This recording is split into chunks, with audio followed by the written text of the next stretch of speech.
Good morning, everyone. Welcome to Bread and Pastry Production. This is Teacher Jane.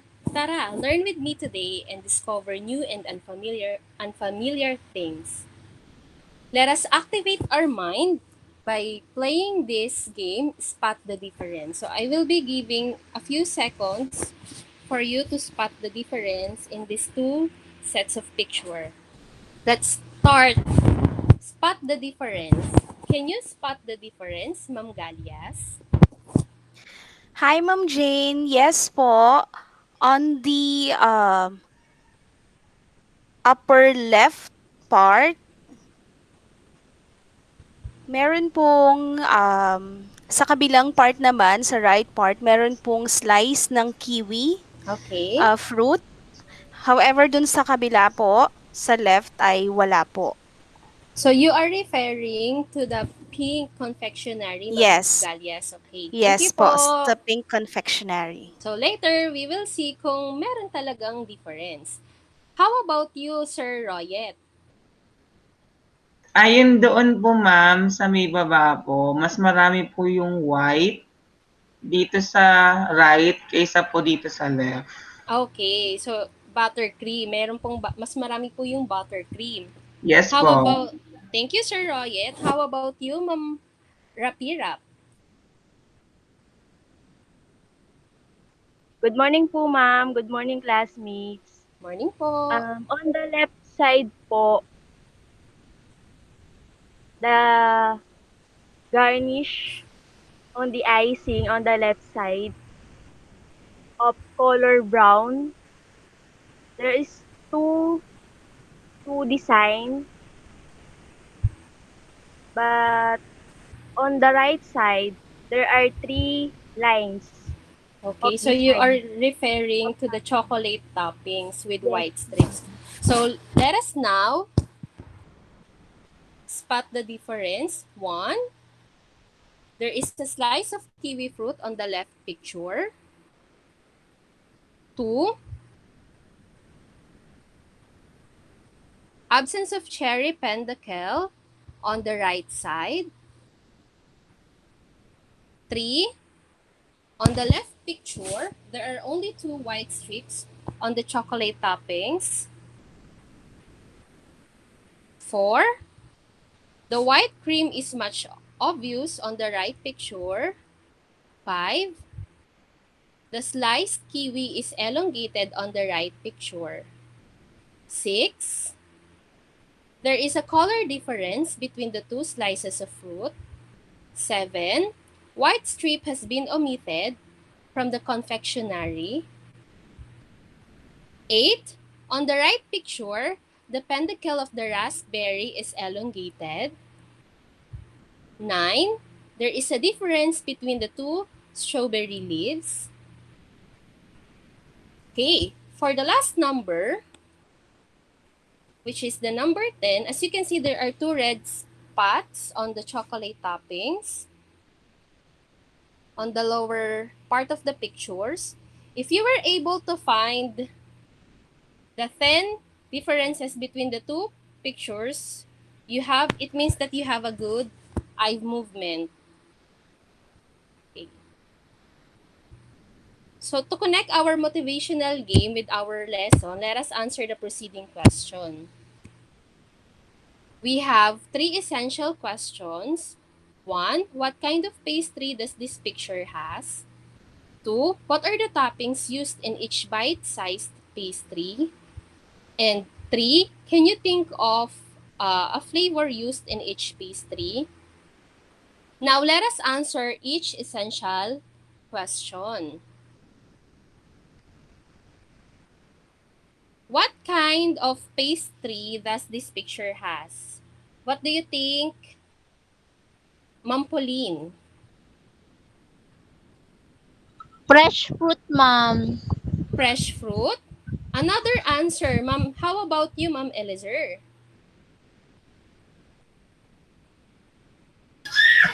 34 pastry. Correct. The correct answer is petit four. Next question. What are the toppings used in each bite-sized pastry? So as you can see in this picture, there are varieties of bite-sized pastry. Can you give one? One toppings. How about you, Sir Royet? Strawberry, ma'am. Very good. Another answer from Ma'am Rapirap. Blueberry, ma'am. Blueberry. So let us have, we have, let us answer what are the toppings used in each bite-sized pastries. We have a Rainier cherry, a strawberry, a red cherry, a raspberry, a kiwi fruit, a white chocolate toppings, a nut. And for the next essential question, can you think of a flavor used in each pastry? So now we are talking about flavor. Kung kanina toppings, now we are talking about flavor. Can you guess the flavors used in these pastries?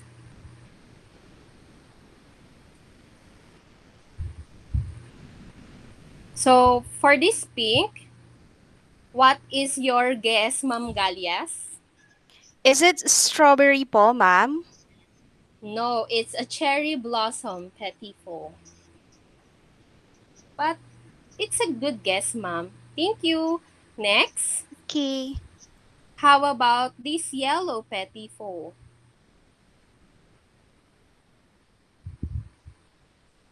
Ma'am Elizer, what is your guess? I think it's a lemon flavor. Yes, it's a fresh lemon berry. Very good. How about you, Sir Royet, for this next variety?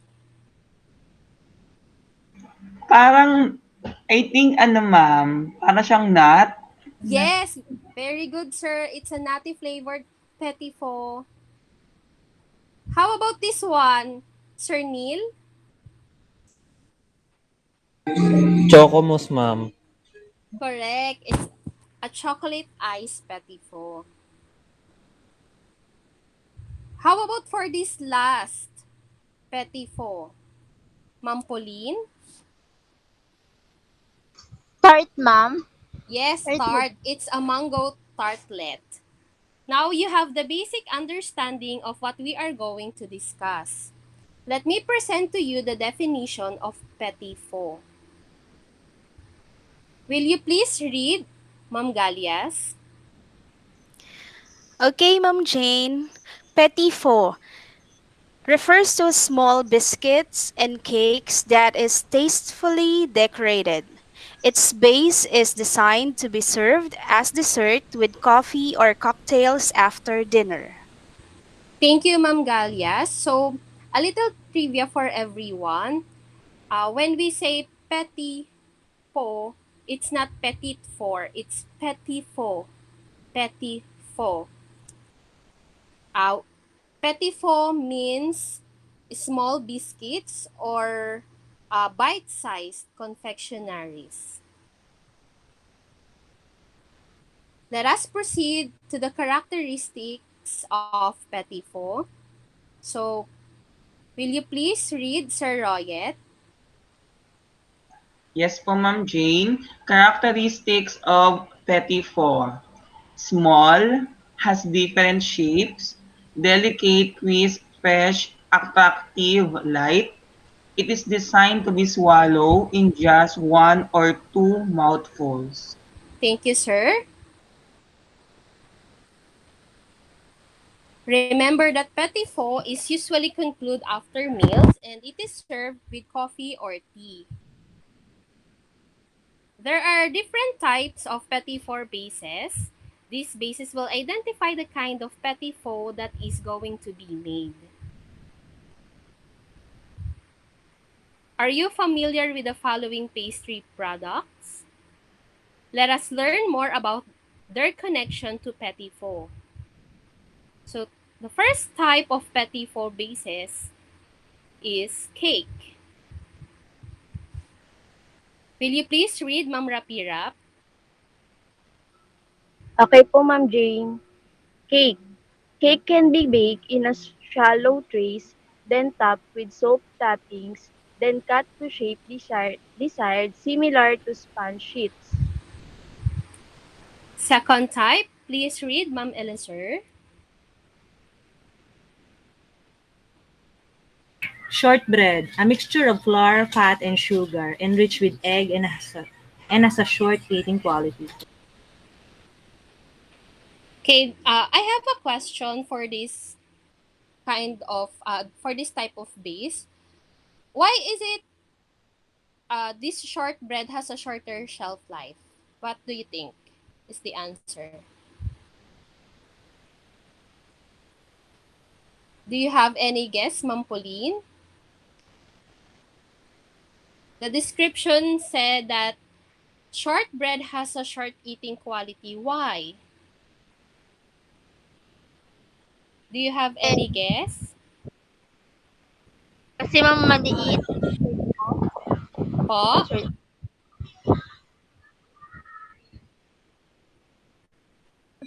Is it because of the egg, ma'am? Ah, okay. The correct answer is it's because of the fat content. Usually, shortbread contains a lot of fat. Pwede pong ang ginamit is butter or shortening. So, basta when we say shortbread, it contains a lot of fat. That's why mas shorter yung eating quality niya, shorter shelf life. Remember po, the higher the content of fat, the shorter the life of the food product. Next, another type of petit four base is pastry puff. Please read Ma'am Galias. Types of petit four bases. Pastry puff. Puff pastry is a light and flaky pastry made by alternating layers of butter and dough. It is a suitable base for petit four when a sweet filling is used. Okay, so this kind of base is a perfect choice if you want a sweet filled petit four. Next, sponge. Please read Sir Neil. Sponge is based in 18 sheets and layered together with filling, which act as an adhesive to hold the sheets of sponge together. Thank you, sir. So this base is perfect for making petit four. It's dense yellow cake that can stand up to the process of being cut into small pieces. Preparation of sponge base is a bit tedious and complicated for home baker. So other known petit four, eclair. Eclairs are traditional French pastries consisting of long tubes of cream puff filled with pastry and coated in a thin layer of icing. So eclairs are offered in some pastry establishment like Mr. Donut. Tartlets, an individual pastry case with a filling of fruit or other sweet or savory mixture known as miniature tart. So a tartlet is an individual pastry case with a filling. What do you think is the counterpart of a 9-inch tarts? Pie Ma'am ma'am, Pauline. pie. Pie po. Yes. Paano yung So, ang counterpart niya ng 9-inch tart is yung pie. And yung smaller or the miniature counterpart niya naman is itong tartlets. Thank you po, ma'am. Next is the marzipan. Marzipan is a soft dough-like mixture that is often used to make cookies or to cover cake.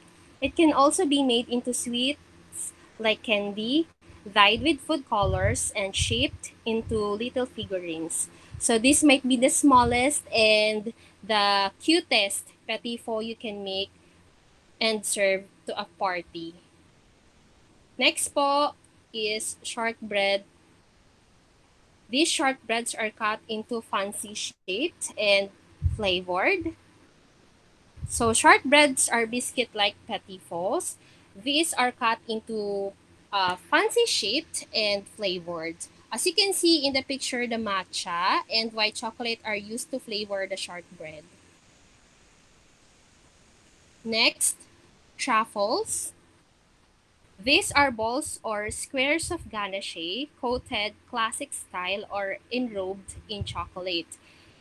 Truffles are often boxed to gift for special occasions like birthdays, holidays, or anniversaries.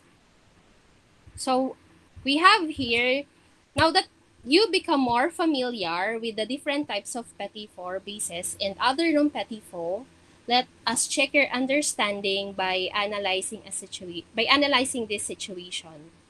So read and understand the situation, then answer the preceding questions po.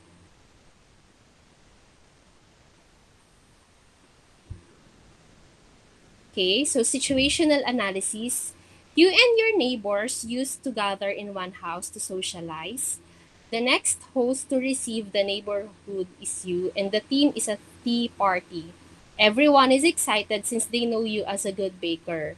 You already have a flavored tea and a coffee variant at home. You are planning to make a fruit marzipans, although you will put too much effort into doing it.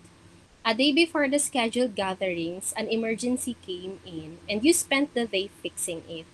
You lost the opportunity to buy the needed ingredients for marzipan, but you do not want to cancel the social gatherings. As you check your kitchen shelf, you only have flour, butter, sugar, egg, and melted chocolate available. So for us to understand the situation, I have here essential questions for us to answer. So question number one, what type of petit four base can you make out of available ingredients? Second, what flavor can you make for that petit four? And third, is it possible to create a beautiful petit four design from the ingredients you have on the kitchen shelf? So let us answer. Ma'am Rapira, what type of petit four base can you make out of the available ingredients? Let us go back to the situation. As you check your kitchen shelf, what are the available ingredients, Ma'am Rapira?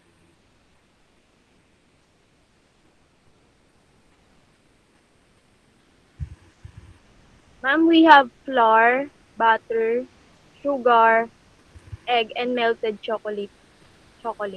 Okay, based on the situation, these are the ingredients available at your shelf. You have flour, butter, melted chocolate, and egg. So what kind of petit four base can you make out of these ingredients? I think, ma'am, shortbread. We can make a shortbread. Basically, you are correct, Joy. So since you have a chocolate, you can melt the chocolate. You can make the chocolate into chocolate ganache. So you're gonna have a chocolate shortbread petit four. Okay, so the third question, is it possible to create a beautiful petit four design? Is it possible, Ma'am Galias? Yes, ma'am. Okay. And since melted chocolate is omnipresent, you can have a chocolate flavored shortbread.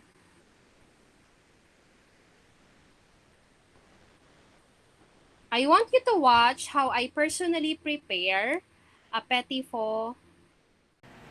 Today, I will gonna show you the process on how to make a petit four. These are the ingredients that I will be using. First, we need flour. We also need confectioner's sugar, vanilla extract, Himalayan salt, butter,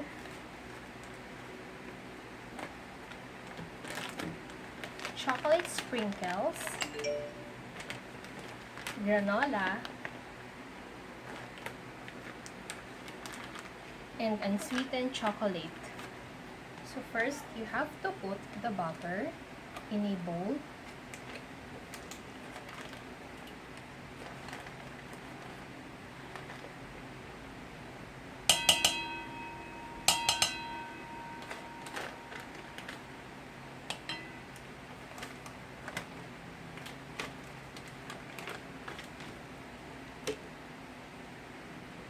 Add 1/2 teaspoon of vanilla extract,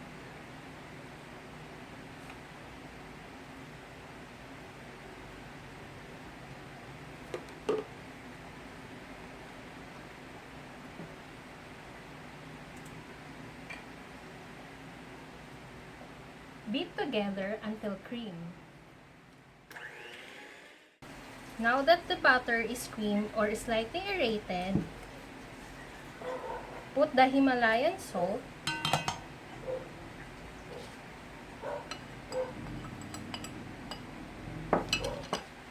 and slowly add the confectioner's sugar.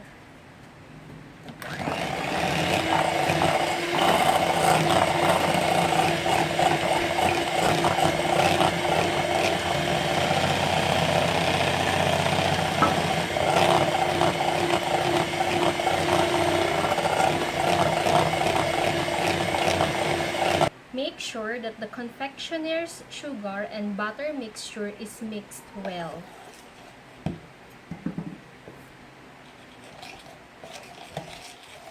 And slowly add up the flour.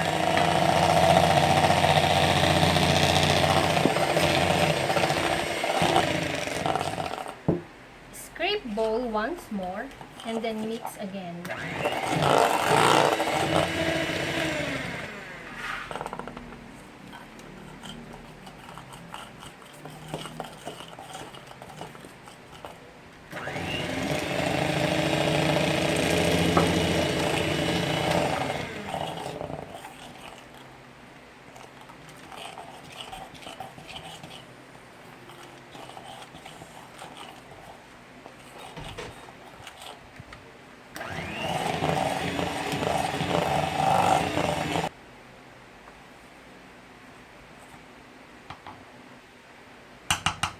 Using a spatula, scrape the bowl until the mixture forms a dough.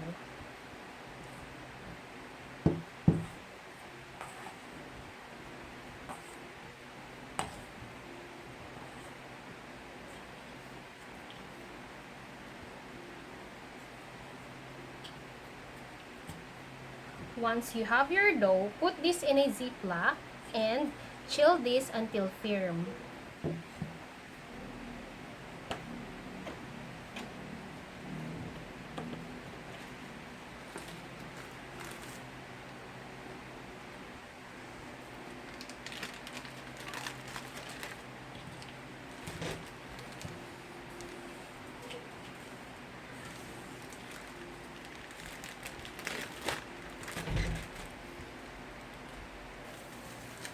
So this is the chilled dough. Let's get this out of the Ziploc bag.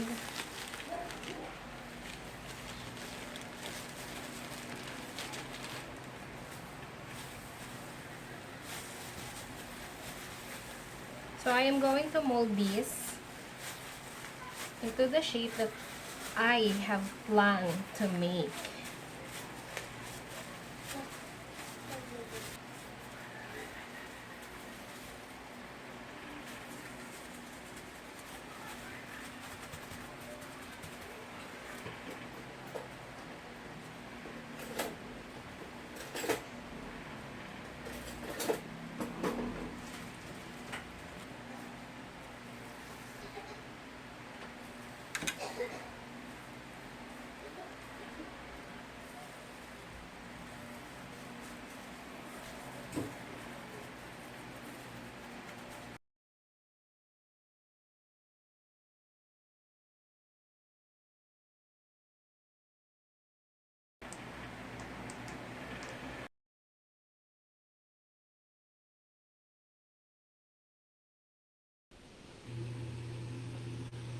Okay, so I would like to apologize for the last part of this demo video.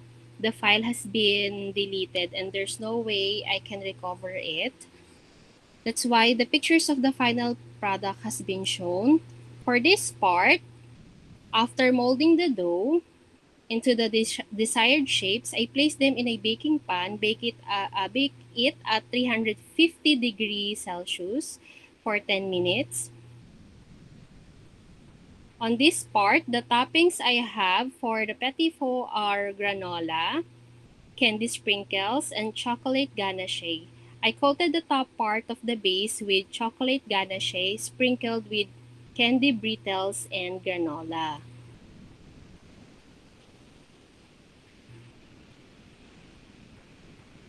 This is my final product, a chocolate shortbread petit four.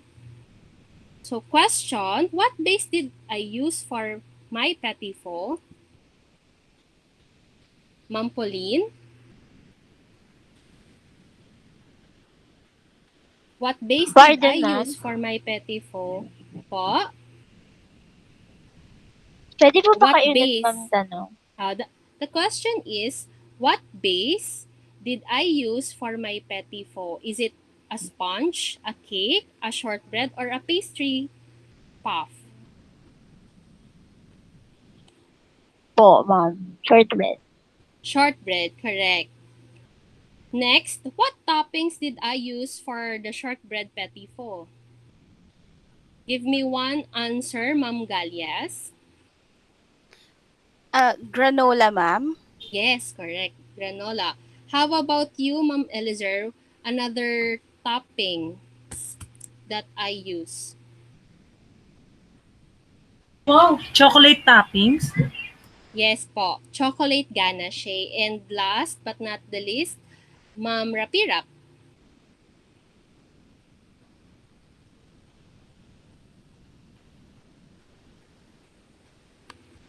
Ma'am Rapirap. Okay, for the last toppings that I used is the candy brittles.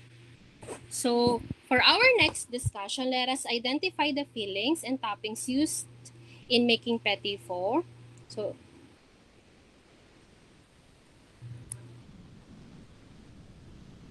fresh petit four. These are some of the examples.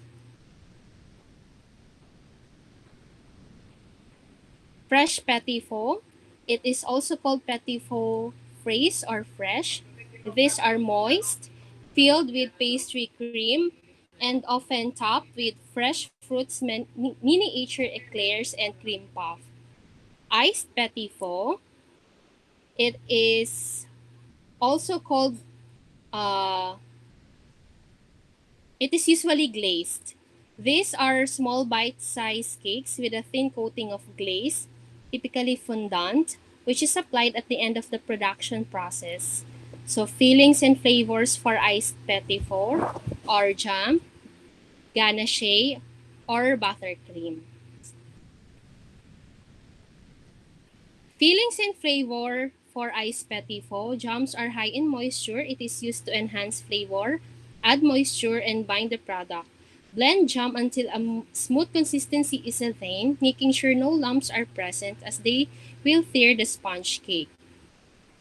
Ganache is a mixture of chocolate and cream. Ganache carry alcohol, flavors well to add interest to the petit fours. When ganache is agitated, it must be worked quickly as it will set. Buttercream needs to be chilled before cutting. It is flexible for decorating the tops of petit fours as they can be flavored and easily piped. However, they can be easily damaged at room temperature. So these are the consideration in preparing petit four. 1. Prepare bases. 2. Cut to shape. 3. Glazing. 4. Decorate to enhance appeal. And 5. Display. So here are some of the example designs for petit four. For our individual activity, Directions: at the comfort of your home, do this activity. Get a clean bond paper, a pencil, and coloring materials. Plan and design your own petit faux. Once done, take a picture of your output and send it through Messenger. So mga ma'am and sir, hihingi lang din po ako ng output from you para maipakita din natin sa mga kaguruan natin. And for the post-assessment, I will be giving you a few minutes to answer the post-assessment through online Google Sheet po. So these are the questions for post-assessment. 1. What is petit faux? 2. What kind of petit faux is being presented? 3. Which is an example of petit faux? 4. An iced petit faux which based in iced petit faux which base is a mixture of flour, fat, and sugar, enriched with egg, and has a short eating quality. 5. Fresh petit faux are not typically glazed except. So let us see your answer.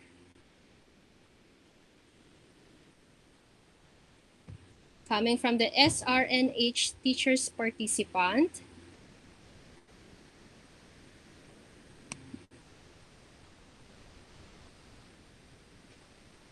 What is petit faux? It is a small oven confectionery. 100%. Most of you answered, or all of you answered letter D. It is a small oven confectionery. All of you are correct. Number 2. What kind of petit faux is being presented? It's a fresh petit faux. All of you are correct also.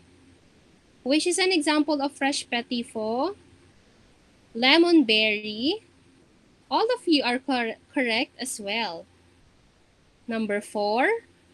In iced petit faux, which base is a mixture of flour, fat, sugar, enriched with egg, and has a short eating quality.